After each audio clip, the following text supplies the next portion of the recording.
Excel PU college ಗುರುವಾಯಿನಕೆರೆ, ಕರ್ನಾಟಕದ number 1 PU college. Admissions open now. Byrathi Basavaraj ಕೇವಲ ground of arrest ಬಗ್ಗೆ ಮಾತ್ರ ಪ್ರಶ್ನೆಯನ್ನ ಮಾಡಲಾಗಿದೆ. ಬೈರತಿ ಬಸವರಾಜ್ಗೆ ನಡೆದಿಲ್ಲ ಇನ್ನು ಕ್ರಾಸ್ ಕ್ವಶನಿಂಗ್. ಅಧಿಕಾರಿಗಳು ಏನು ಕೇಳಿದ್ರು ಯಾವುದೇ ಸಂಬಂಧ ಇಲ್ಲ, ನನಗೇನು ಗೊತ್ತಿಲ್ಲ ಅಂತ ಇದ್ದಾರೆ. ಆರೋಪಿ A5 ಆರೋಪಿ ಬೈರತಿ ಬಸವರಾಜ್. ಈಗ ದೂರೇನು ದಾಖಲಾಗಿದೆ, ಅದರಲ್ಲಿ A5 ಆರೋಪಿ ಬೈರತಿ ಬಸವರಾಜ್. ನನಗೇನು ಗೊತ್ತಿಲ್ಲ, ನನಗೂ ಇದಕ್ಕೂ ಸಂಬಂಧ ಇಲ್ಲ ಅಂತ ಹೇಳ್ತಿದ್ದಾರೆ. ಅಸಲಿ ವಿಚಾರಣೆ ಶುರುವಾಗೋದೇ ವಶಕ್ಕೆ ಪಡೆದ ನಂತರ. ಗ್ರೌಂಡ್ ಆಫ್ ಅರೆಸ್ಟ್ ಬಗ್ಗೆ ಮಾತ್ರ ಪ್ರಶ್ನೆಯನ್ನು ಮಾಡಿದ್ದಾರೆ CID. ಮಾಹಿತಿಯನ್ನು ನೀಡ್ತಾರೆ ನಮ್ಮ ಪ್ರತಿನಿಧಿ ಅಂಕಿತಾ, ಇಟ್ಸ್ ವೆರಿ ಇಂಟ್ರೆಸ್ಟಿಂಗ್.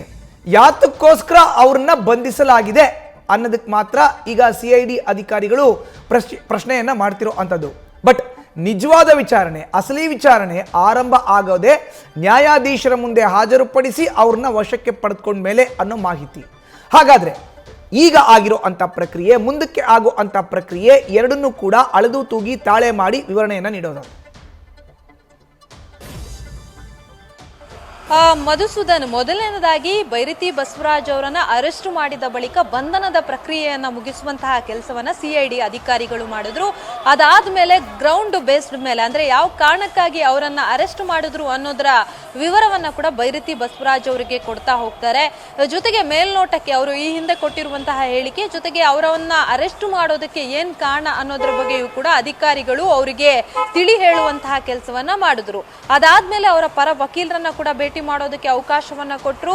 ಈಗ ಏನು ಅಂತಂದ್ರೆ ಕೇವಲ ಬೇಸಿಕ್ ಪ್ರಶ್ನೆಗಳನ್ನ ಅಷ್ಟೇ ಕೇಳಿರುವಂತದ್ದು, ಅಂದ್ರೆ ಅವರ ಅರೆಸ್ಟ್ಗೆ ಸಂಬಂಧಪಟ್ಟಂತೆ ಅವರ ಮಾಹಿತಿಯನ್ನ ಕೇಳಿರುವಂತದ್ದು. ರೌಡಿ ಶೀಟರ್ ಬಿಕ್ಲು ಶಿವನ ಪರಿಚಯ ಹೇಗಾಯಿತು, ಜೊತೆಗೆ ಈ ಹಿಂದೆ ಅರೆಸ್ಟ್ ಆದಂತಹ ಆರೋಪಿಗಳ ಪರಿಚಯ ಹೇಗೆ ಅನ್ನೋದ್ರ ಬಗ್ಗೆ ಮಾತ್ರ ಕೇಳಿದ್ದಾರೆ. ಆದ್ರೆ ಇನ್ನೂ ಕೂಡ ಈ ಒಂದು ಪ್ರಕರಣದಲ್ಲಿ ಬೈರತಿ ಬಸವರಾಜ್ ಅವರ ವಿಚಾರಣೆ ಅತ್ಯಗತ್ಯ ಆಗಿರುತ್ತೆ. ಹಾಗಾಗಿ ಅವರನ್ನ ನ್ಯಾಯಾಧೀಶರ ಮುಂದೆ ಪ್ರೊಡ್ಯೂಸ್ ಮಾಡಿ ಮತ್ತೆ ಕಸ್ಟಡಿಗೆ ಪಡ್ಕೊಂಡು ವಿಚಾರಣೆಯನ್ನ ಮಾಡೋದಕ್ಕೆ ಎಲ್ಲಾ ರೀತಿಯ ಸಿದ್ಧತೆಗಳನ್ನ ಮಾಡಿಕೊಂಡಿದ್ದಾರೆ.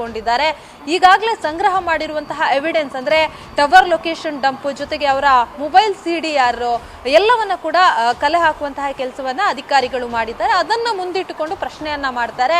ಈ ಹಿಂದೆ ಭಾರತೀನಗರ ಪೊಲೀಸ್ ಠಾಣೆಯಲ್ಲಿ ಬೈರತಿ ಬಸವರಾಜ್ ಅವರು ಕೊಟ್ಟಂತಹ ಹೇಳಿಕೆ ಜೊತೆಗೆ ಅಧಿಕಾರಿಗಳು ಸಂಗ್ರಹ ಮಾಡಿರುವಂತಹ ಎವಿಡೆನ್ಸ್ ಒಂದಕ್ಕೊಂದು ಮ್ಯಾಚ್ ಆಗ್ತಾ ಇಲ್ಲ. ಹಾಗಾಗಿ ಎವಿಡೆನ್ಸ್ ಅನ್ನ ಮುಂದಿಟ್ಟುಕೊಂಡು ಪ್ರಶ್ನೆಯನ್ನ ಮಾಡೋದಕ್ಕೆ ಎಲ್ಲಾ ರೀತಿಯ ಪ್ಲಾನ್ ಗಳನ್ನ ಮಾಡ್ಕೊಂಡಿದ್ದಾರೆ. ಮತ್ತೊಂದು ಕಡೆ ಪ್ರಕರಣದ ಪ್ರಮುಖ ಆರೋಪಿಯಾಗಿರುವಂತಹ ಜಗದೀಶ್ ಅಲಿಯಾಸ್ ಜಗ್ಗ, ಆತ ಕೊಟ್ಟಿರುವಂತಹ ಹೇಳಿಕೆ, ಆತನ ಜೊತೆಗಿನ ಸಂಪರ್ಕ, ಜೊತೆಗೆ ರೌಡಿ ಶೀಟರ್ ಬಿಕ್ಲು ಶಿವನ ಮರ್ಡರ್ ಆದಂತಹ ಸಂದರ್ಭದಲ್ಲಿ ಬೈರತಿ ಬಸವರಾಜ್ ಅವರು ಎಲ್ಲಿದ್ರು, ನಿಜಕ್ಕೂ ಕೂಡ ಜಮೀನು ವ್ಯಾಜ್ಯ ಸಂಬಂಧ ಏನಾದ್ರೂ ಗಲಾಟೆ ಆಗಿತ್ತಾ, ಈ ಹಿಂದೆ ಬಿಕ್ಲು ಶಿವ ಕೊಟ್ಟಂತಹ ಕಂಪ್ಲೇಂಟ್, ಅಂದ್ರೆ ಆತ ಕಂಪ್ಲೇಂಟ್ ಕೊಟ್ಟು 4 ತಿಂಗಳೊಳಗಡೆ ಮರ್ಡರ್ ಆಗಿರುವಂತದ್ದು, ಆ ವಿಚಾರಕ್ಕೆ ಸಂಬಂಧಪಟ್ಟಂತೆ ಎಲ್ಲಾ ಮಾಹಿತಿಯನ್ನ ಕಲೆ ಹಾಕುವಂತಹ ಕೆಲಸವನ್ನ ಮಾಡಲಾಗತ್ತೆ.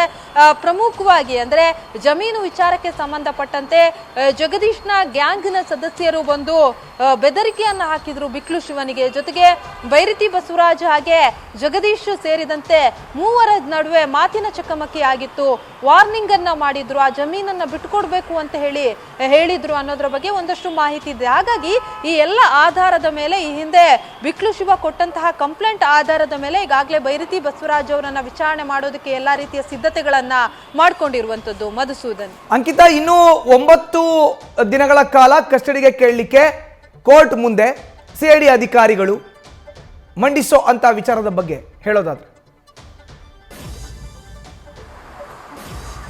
ಮಧುಸೂದನ್, ಈಗಾಗಲೇ 9 ದಿನಗಳ ಕಾಲ ಅಧಿಕಾರಿಗಳು ಕಸ್ಟಡಿಗೆ ಕೇಳಿರುವಂತದ್ದು.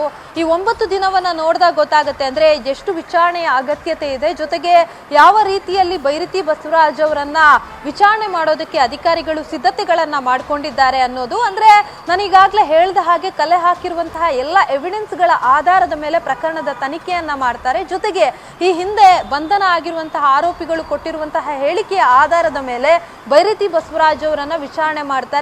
ಜೊತೆಗೆ ಈ ಹಿಂದೆ ಬೈರತಿ ಬಸವರಾಜ್ ಅವರು ಕೊಟ್ಟಿರುವಂತಹ ಹೇಳಿಕೆ ಎಲ್ಲೋ ಒಂದು ಕಡೆ ಸತ್ಯವನ್ನ ಮರೆಮಾಚುವಂತಹ ಒಂದು ಸ್ಟೇಟ್ಮೆಂಟ್ ಅನ್ನ ಅವರು ಕೊಟ್ಟಿರುವಂತದ್ದು. ಸಾಕಷ್ಟು ಜನ ನನ್ನ ಜೊತೆ ಫೋಟೋ ತೆಗೆಸ್ಕೊಳ್ತಾರೆ, ಹಾಗಾಗಿ ಜಗದೀಶ್ ಕೂಡ ಬಂದು ಫೋಟೋವನ್ನ ತೆಗೆಸ್ಕೊಂಡಿದ್ದಾನೆ ಅಂತ ಹೇಳಿ ಅವರು ಹೇಳಿಕೆಯನ್ನ ಕೊಟ್ಟಿದ್ರು. ಆದ್ರೆ ಎಲ್ಲೋ ಒಂದು ಕಡೆ ಜಗದೀಶ್ ಜೊತೆ ಕೂಡ ಬೈರತಿ ಬಸವರಾಜ್ ಅವರು ಒಂದು ಒಳ್ಳೆಯ ಸಂಪರ್ಕವನ್ನ ಹೊಂದಿದ್ರು ಅನ್ನೋದು ಅಧಿಕಾರಿಗಳ ತನಿಖೆಯಲ್ಲಿ ಬಯಲಾಗಿತ್ತು.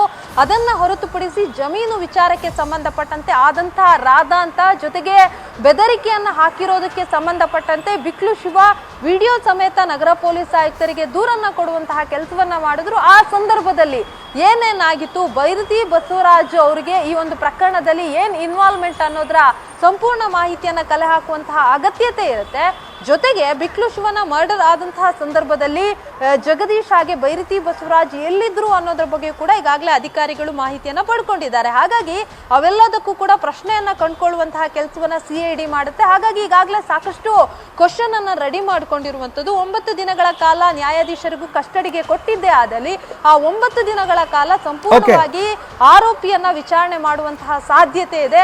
ಆಗ್ಲೂ ಏನಾದ್ರೂ ದಿಕ್ಕು ತಪ್ಪಿಸುವಂತಹ ಕೆಲಸವನ್ನ ಮಾಡಿದ್ರೆ ಎವಿಡೆನ್ಸ್ ಅನ್ನ ಇಟ್ಕೊಂಡು ಪ್ರಶ್ನೆಯನ್ನ ಕೇಳೋದಕ್ಕೆ ಈಗಾಗಲೇ ಪ್ಲಾನ್ ಅನ್ನ ಮಾಡ್ಕೊಂಡಿದ್ದಾರೆ. ಮಧುಸೂದನ್, ಧನ್ಯವಾದ ಅಂಕಿತಾ ನಿಮ್ಮ ಮಾಹಿತಿಗೆ.